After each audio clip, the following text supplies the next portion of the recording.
Boom, boom, boom, boom, boom, boom. Yeah, and Thundercloud. There's thunder, and it's loud outside. Boom, boom, boom. Hey, how are you?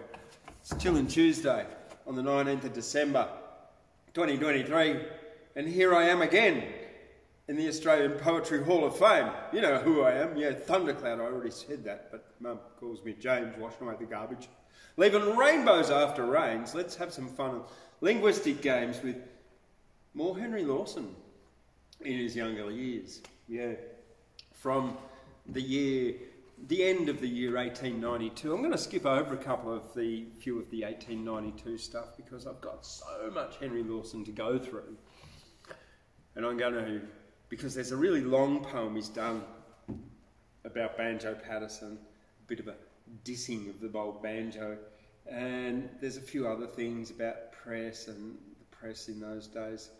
But I'm up to the stage, the end of the year, where it gets more into that sort of bush poetry, yarn kind of stuff about historical perspective, funny and humorous and stuff like that, and also serious. But what do I have to do? Well, I do have to give a huge shout out to Mr.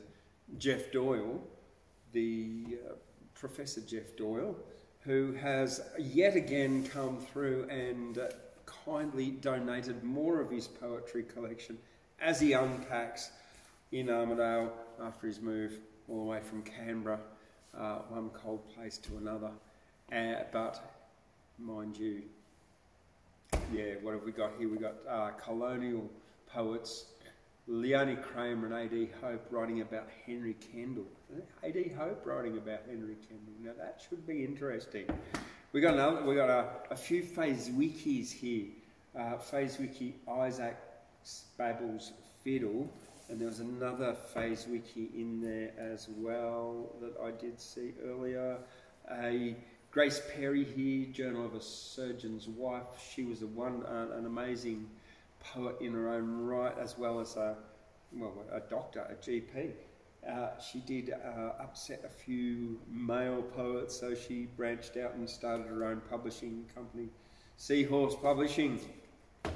Oh, we've got Anne Sexton, there's Danny Abbasi, Alan Afterman, Stories of the Feet by Les Wicks. I don't know anything about some of these people. It's a book celebrating Australian landscape. Let's do one. Let's do a random one, shall we? This one's called South, in the section called South. In fact, this book's hardly ever been opened, maybe once. So, it's published by Five Islands Press, and Les Wicks has published books in 1981, The Vanguard Sleeps In, Cannibals in 85, Rochford Street Press, Tickle, Nitty Gritty by Island Press, Five Islands Press, The Way of Waves by Sidewalk Press in 2000, and Appetites of Light in 2002. This one, Stories of the Feet by Les Wicks, was published in 2004. I have no idea whether he's alive still. I hope so, but you know, we are also the Dead Poets Society here. All right, well look, I've just randomly skipped forward to the chapter called South, and this little one here called Chaos. Stars just stand around. Moon is snooping. I am old and terrified of a bag snatch night, the stab of space. That's chaos. So, Stories of the Feet by Les Wicks. Check it out. It'll be here at the Australian Poetry Hall of Fame archive and library too, if you are interested. Drop on in and check out our fantastic library. Now, while I'm getting ready, because I've got a few more things. While I'm jabbering on, why don't you give this a like down there? Just give it a thumbs up and tell me what poets you like. Go on, I dare you. Sylvia Cantaris, Real McMaster, Washing the Money, Jeremy Nelson, Diagrams of Paradise, Ancient Music, Stephen Edgar, Robert Adamson, Canticles on the Skin. I don't know anything about Robert Adamson. Illumination Press in Sydney, published in 1970. There we go. That's an old one. That should be quite interesting. Supposedly written in a music shop for Hart Crane. That's the name of a poem. Acknowledgements. Many of the poems in this book first appeared, often in different form, in the following publications. And then it just lists a whole lot of publications. It's been a lovely little book. Lovely little cover. Then we've got Michael Sharkey, a signed copy of Michael Sharkey's poetry. Norman Talbot. Here's the Fazy Wiki from 1970 to 1992. Listening at Night by Dennis Haskell. And then 2 copies of the Angus and Robertson's publication, Selected Poems of David Campbell from 1942 to 1968. So big thank you to Mr. Professor Jeff Doyle for his kind donation to this wonderful collection that we have here in Guyra. Now, if you have poetry books that you've written or that you want to downsize because you're death nesting or whatever reason that you just want to make sure that your poetry books are going to go into a place where they're valued and preserved, well, you can send them to the Australian Poetry Hall of Fame in Guyra at 144 Bradley Street, Guyra 2365 is the postcode, New South Wales. All right, let's get on to Henry Lawson's 1892 poetry, The End of the Stuff, the end of the year stuff. The Poets of the Tomb. The tomb, I guess, like the gravestone. The world has had enough of bards who wish that they were dead. 'Tis time the people passed the law to knock 'em on the head. For 'twould be lovely if their friends could grant the rest they crave, those bards of tears and vanished hopes, those poets of the grave. They say that life's an awful thing and full of care and gloom. They talk of peace and restfulness connected with the tomb. They say that man is made of dirt and die. Of course he must. But all the same, man is made of pretty solid dust. There is a thing that they forget, so let it here be writ, that some are made of common mud and some are made of grit. Some try to help the world along while others fret and fume and wish that they were slumbering in the silence of the tomb. Twixt mother's arms and coffin gear a man has work to do, and if he does his very best he mostly worries through. And while there is a wrong to right, and while the world goes round, an honest man alive is worth 1,000,000 underground. And yet, as long as she oaks sigh and wattle blossoms bloom, the world shall hear the drivel of the poets of the tomb. And though the graveyard poets long to vanish from the scene, I notice that they mostly wish their resting place kept green. Now, were I rotting underground, I do not think I'd care if wombats rooted on the mound or if the cows camped there. And should I have some feelings left when I have gone before, I think a ton of solid stone would hurt my feelings more. Such wormy songs of mouldy joys can give me no delight. I'll take my chances with the world. I'd rather live and fight. Though fortune laughs along my track or wears her blackest frown, I'll try to do the world some good before I tumble down. Let's follow for things that ought to be. Let's fight for things that ought to be and try to make 'em boom. We cannot help mankind when we are ashes in the tomb. And that was first published in the days when the world was wide. The next one's got a very interesting name. The Grog-an Grumble Steeplechase, like Grog-an Grumble. Twixt the coastline and the border lay the town of Grog and Grumble in the days before the bushman was a dull and heartless drudge. And they say the local meeting was a drunken rough and tumble, which was ended pretty often by an inquest on the judge. And 'tis said the city talent very often courted tartar in the Grog-an Grumble sportsmen retired with broken heads. For the fortune, life and safety of the Grog-an Grumble starter mostly hung upon the finish of the local thoroughbreds. Pat McDermott was the owner of the horse they called the Screamer, which he called the quickest stepper twixt the Darling and the sea. And I think it's very doubtful if the stomach-troubled dreamer ever saw a more outrageous piece of equine scenery.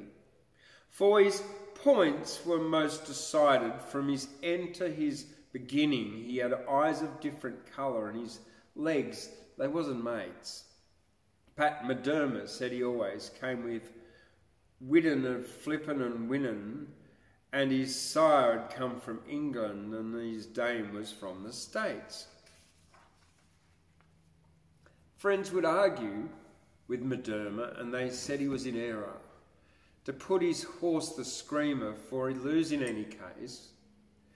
And they said a city racer by the name of Holy Terror was regarded as the winner of the coming steeplechase. But he said he had the knowledge to come in when it was raining, and irrelevantly mentioned that he knew the time of day. So he rose in their opinion. It was noticed that the training of the Screamer was conducted in a dark, mysterious way. Well, the day arrived in glory. 'Twas a day of jubilation, with a careless-hearted bushman for 100 miles around. And the rum and beer and whiskey came in wagons from the station, and the Holy Terror talent were the first upon the ground. Judge Mard, with whose opinion it was scarcely safe to wrestle, took his dangerous position on the bark and sapling stand. He was what the local Stiggins used to speak of as a vessel of wrath and heat a bludgeon that he carried in his hand. "Off ye go," the starter shouted, and down fell a stupid jockey. Off they started in disorder, left the jockey where he lay. And they fell and rolled and galloped down the crooked course and rocky, till the pumping of the Screamer could be heard a mile away. But he kept his legs and galloped. He was rugged, used to rugged courses, and he lumbered down the gully till the ridge began to quake. And he ploughed along the siding, raising earth, till other horses, and their eyes too, were blinded by the dust cloud in his wake. From the ruck he struggled slowly. They were much surprised to find him close abeam of Holy Terror, as along the flat they tore, Even higher still and denser rose the cloud of dust behind him, even higher still, while in divided splinters flew the shattered rails before. "Terror!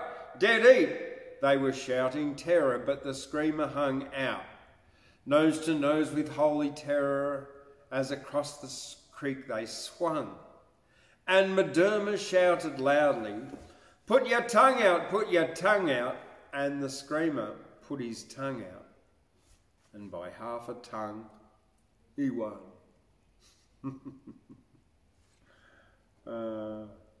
Yeah, funny. Oh, yeah, nice tea I've got there. I've got a bit of Egyptian red tea made of hibiscus. It's a bit like Rosella's. Not the bird, the flower. The hibiscus flower. All right, let's jump forward now. Got a few of his prose pieces, his stories and yarns. And here we go. Tambaroora Jim.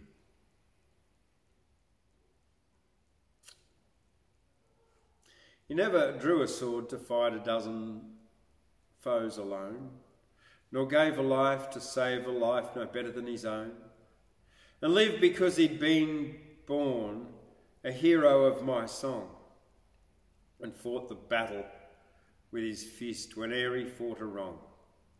Yet there are many men who would do anything for him, a simple chap as went by name of Tambaroora Jim. He used to keep a shanty in the Come and Find It scrub, and there were few but knew the name of Tambaroora's pub, and he wasn't great in lambing down as many landlords are, and never was a man less fit to stand behind a bar. Off-hand as most bush natives are, tall, freckled and slim, a careless native of the land was Tambaroora Jim. When people said the loafers took the profit from his pub, he'd ask them how they thought a chap could do without his grub. He'd say, "I've gone for days myself without a bite or sup. Oh, I've been through the mill and know what 'tis to be hard up." He might have made his fortune, but he wasn't in the swim, for no one had a softer heart than Tambaroora Jim.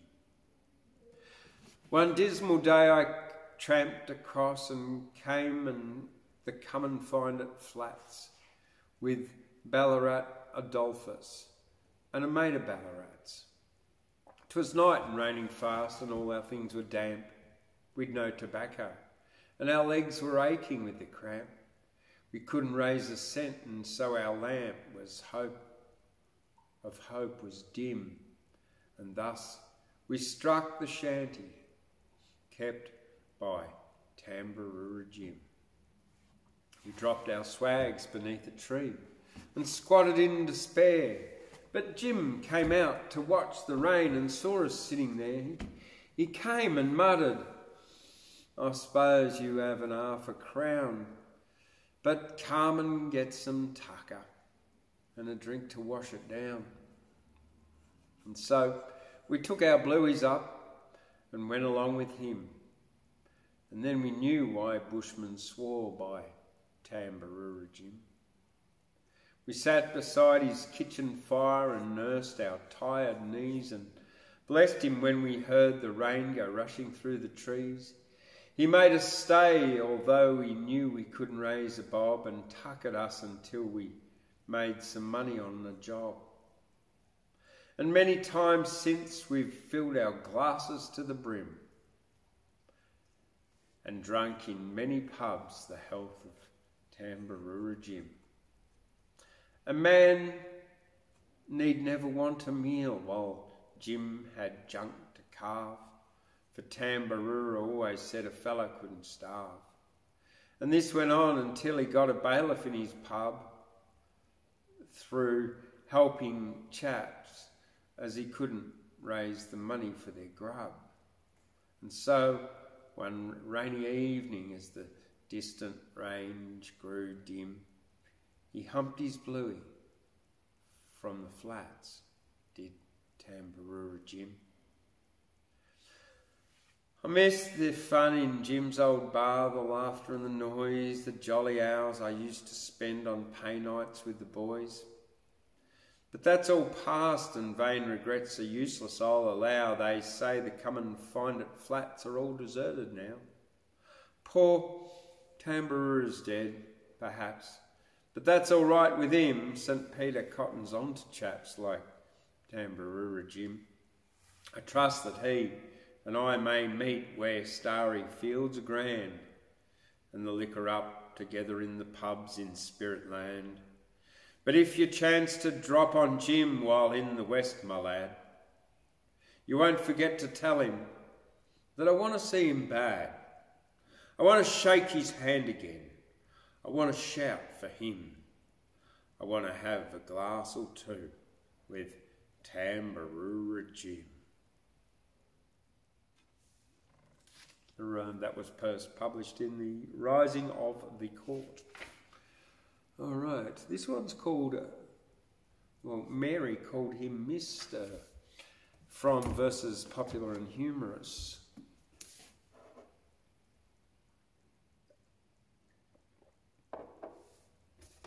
They'd parted a year before. She'd never thought he'd come. She'd stammered, blushed, held out her hand and called him Mr. Gum. How could he know that all the while she longed to murmur, John? He called her Miss LeBrook and asked how she was getting on. They'd partnered but a year before. They'd loved each other well. But he'd been to the city and he'd came back with such a swell. They'd longed to meet in fond embrace. They hungered for a kiss, but Mary called him Mister. And the idiot called her Miss. He stood and leaned against the door. A stupid chap was he. And when she asked if he'd come in and have a cup of tea, he looked to left, he looked to right, and then he glanced behind and slowly doffed his cabbage tree and said he didn't mind.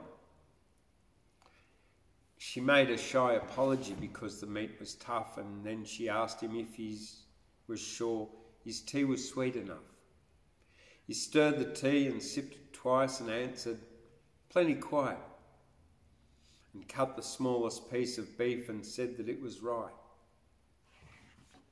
She glanced at him at times and coughed an awkward little cough. He stared at anything but her and said, I must be off. That evening he went riding north, a sad and lonely ride. She locked herself inside her room, and there she sat down and cried. They'd parted but a year before. They'd loved each other well, but she was such a country girl and he was such a swell. They longed to meet in fond embrace. They hungered for a kiss. But Mary called him Mister, and the idiot called her Miss.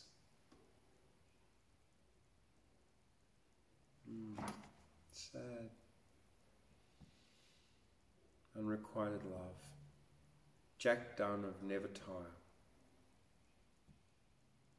It chanced upon the very day we got the shearing done, a buggy brought a stranger to the west a shady Sunday run.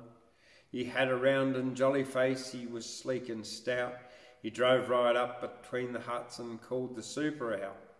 We chaps were smoking after tea, we heard this swell inquire, for one has travelled by the name of Dunn of Nevertire. Jack Dunn of Nevertire, Jack poor Dunn of Nevertire. There wasn't one of us but knew Jack Dunn of Nevertire.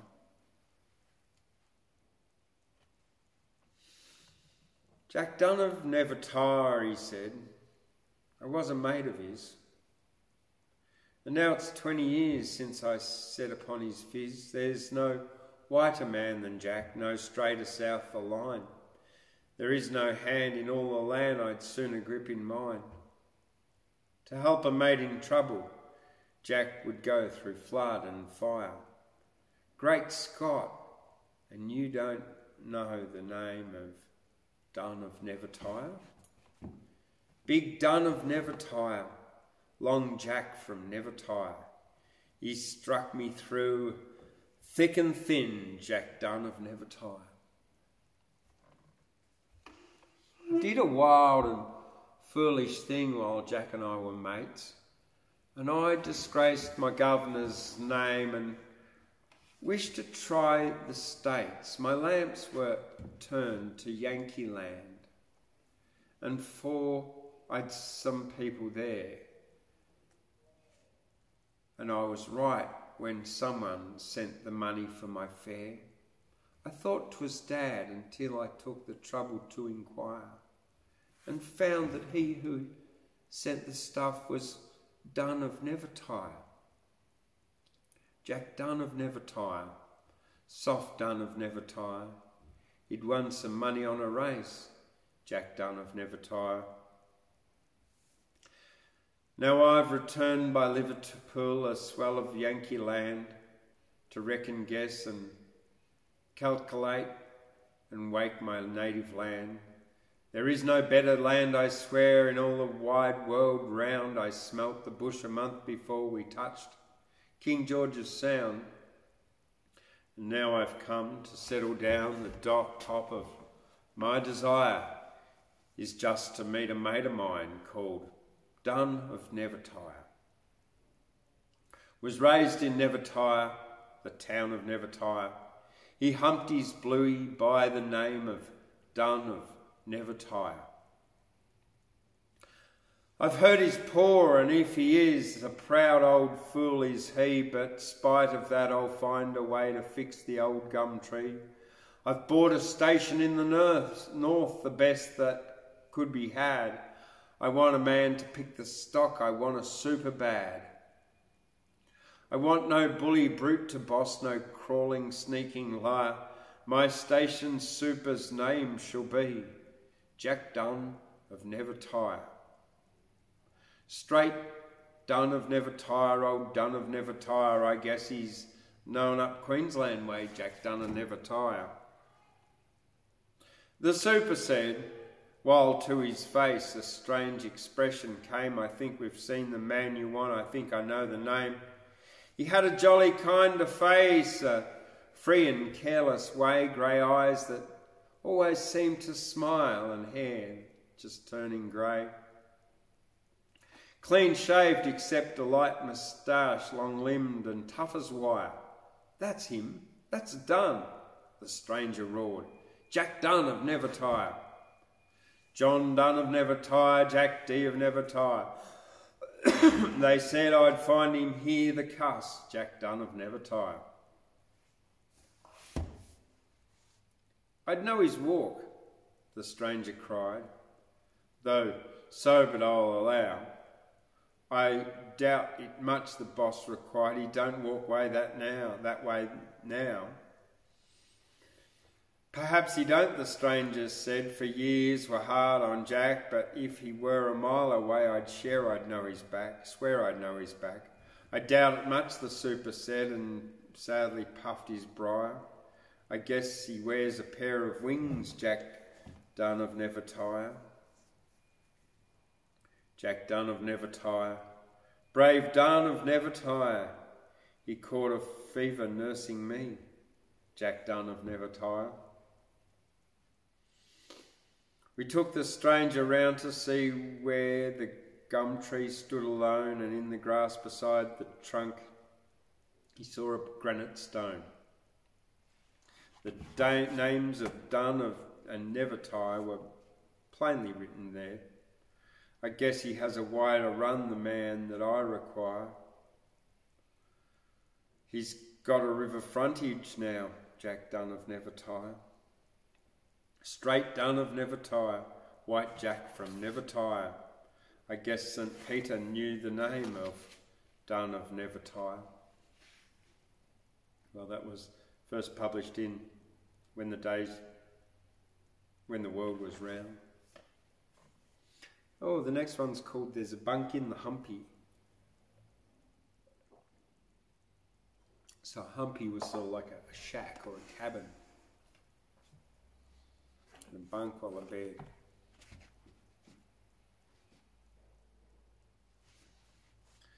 The bush was too lonely, the life was too slow, and Johnny, my son, to the city would go. He knew that his father was lonely and grey and might have gone there without running away.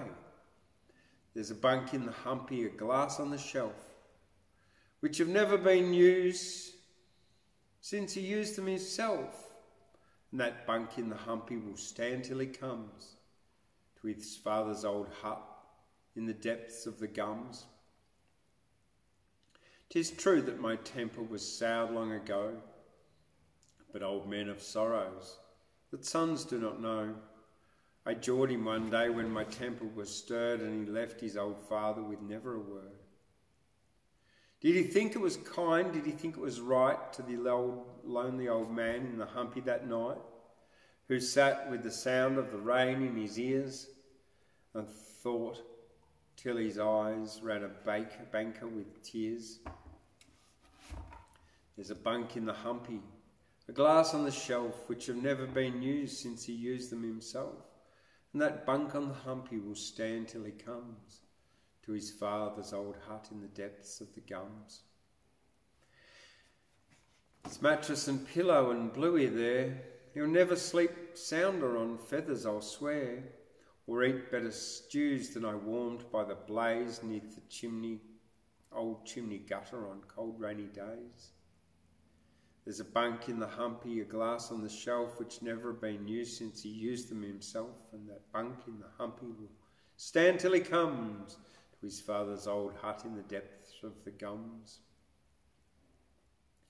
And should he come back when the old man is out, he never need linger a moment in doubt. He'll know where the key of the paddock is hid, and there's grub in the gin case for lifting the lid.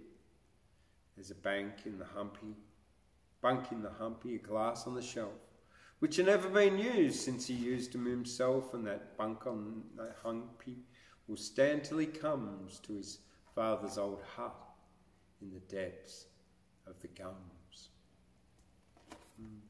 First published in the Bulletin. The next one by Henry Lawson is Taking His Chance. They stood by the door of the inn on the rise. May Carney looked up in the bushranger's eyes. Oh, why did you come? It was mad of you, Jack. You know that the troopers are out on your track. A laugh and a shake of his obstinate head. I wanted to dance, and I'll chance it, he said. Some 20 old bushmen had come to the ball, but Jack from his youth had been known to them all, and bushmen are soft where a woman is fair. So the love of May Carney protected him there, and all the short evening it seems like romance. She danced with the bushranger taking his chance. 'Twas midnight, the dancers stood suddenly still, for hoofs had been heard on the side of the hill. Ben Duggan, the drover, came along the hillside, came riding along as only a bushman can ride. He sprang from the horse to the shanty he sped. The troopers are down in the gully, he said.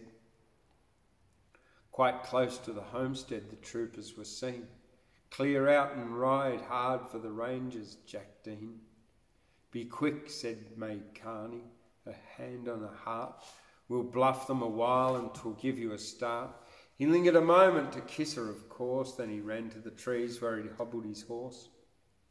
She ran to the gate and the troopers were there. The jingle of hobbles came faint on the air. Then loudly she screamed. It was only to drown the treacherous clatter of slip rails let down. But troopers are sharp, and she saw at a glance that someone was taking a desperate chance. They chased and they shouted, "Surrender, Jack Dean!" They called him 3 times in the name of the Queen. They came from the darkness. The clicking of locks, the crack of the rifles was heard on the rocks. A shriek and a shout and a rush of pale men. And there lay the bushranger, chancing it then. The sergeant dismounted and knelt on the sod. Your bushranging's over, make peace, Jack, with God. The bushranger laughed, not a word he replied. He turned to the girl who knelt by his side. He gazed in her eyes and she lifted his head. Just kiss me, my girl, and I'll chance it, he said. All right, well, that's it for Chillin' Tuesday. Next week, I'm up to 1893 poetry of Henry Lawson. So, yeah, we are getting along. All right, well, if you've liked tonight's episode of Chillin' Tuesday, down below, underneath, in the description, is a PayPal donation link at Australian Poetry Hall. And you can go to PayPal and just donate with your credit card. It's very easy, simple as that. Yeah, and we would really appreciate it to help me preserve poetry, to continue here, to hold cool events like the New South Wales Bush Poetry Championship and Wednesday Words Open Mic Poetry Night, and other events. Artists and whoever can come to this wonderful theatre in Guyra. Yeah, all right. I'm Thundercloud, washing away the garbage, leaving rainbows and storms and floods and everything else, because I'm excited because Sky's coming home back. Yeah, she's been in Victoria. Oh, yeah. Okay, look, I'll see you tomorrow night for Wednesday Words. Wash away the garbage, leaving behind rainbows. I'm Thundercloud. See you later. Boom.